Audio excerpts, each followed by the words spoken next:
I am ready.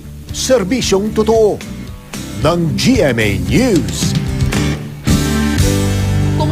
Kumuha naman tayo ulit ng update sa mga pangunahing dam naman sa Luzon. Narito po muli ang ating GMA resident meteorologist, Ginoong Nathaniel Cruz Mangtani.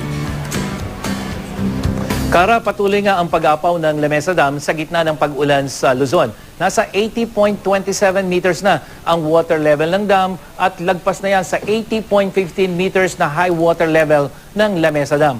Lagpas pa rin sa spilling level ang tubig naman sa Magat Dam. Naitala nitong alas 9 lamang ng umaga ang 191.15 meters. Nasa 190 meters po ang high water level sa nabanggit na dam. At muling nagpapakawala ng tubig ang Binga Dam. 2 gates po ang nakabukas ngayon.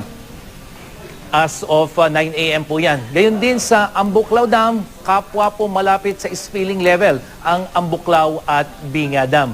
Ang Ipo Dam naman, nasa 100.69 meters ang water level ngayon, malapit na rin sa 100.80 meters na spilling level. At ayon sa Pag-asa, nagpapakawala na ng tubig sa 2 gates na nakabukas ang Ipo Dam sa mga sandaling ito.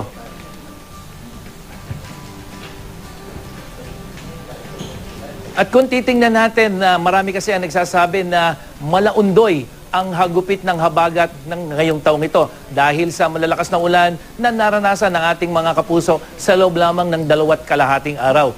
At kung titingnan natin yung dami ng ulan na tinanggap ng Cavite dahil mayroong Pag-asa station yan dyan sa Sangley Point, yung dami ng ulang tinanggap mula noong August 18, 19 at kalahati ng 20 ay umabot sa 943 millimeters yung dami ng ulan.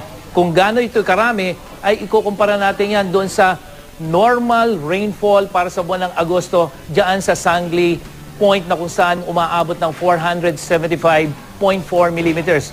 So ibig sabihin mga kapuso, yung pong dami ng ulang tinanggap sa loob lamang ng 2.5 araw ay halos 2 o doble ng isang buwang tinatanggap na ulan. Kaya nga po mas malaki o maraming lugar ang binaha diyan sa Cavite. At kung ikukumpara naman yung ulan ngayong Habagat 2013 dito sa Habagat 2012, mas marami pong ulan ang naitala ngayong taong ito kaysa noong 2012. At kung pupuntahan naman natin yung Maynila na kung saan meron pong istasyon ng Pag-asa diyan sa port area, marami ring lugar sa Maynila ang binaha. 2 araw at kalahati, 567 millimeters po ang naitala dito sa port area Pag-asa Station. At kumpara doon sa normal August rainfall ay 432. Mas marami po yung tinanggap na ulan ng 2 araw kaysa doon sa isang buwan na pangkaraniwang tinatanggap ng port area station dyan sa Maynila.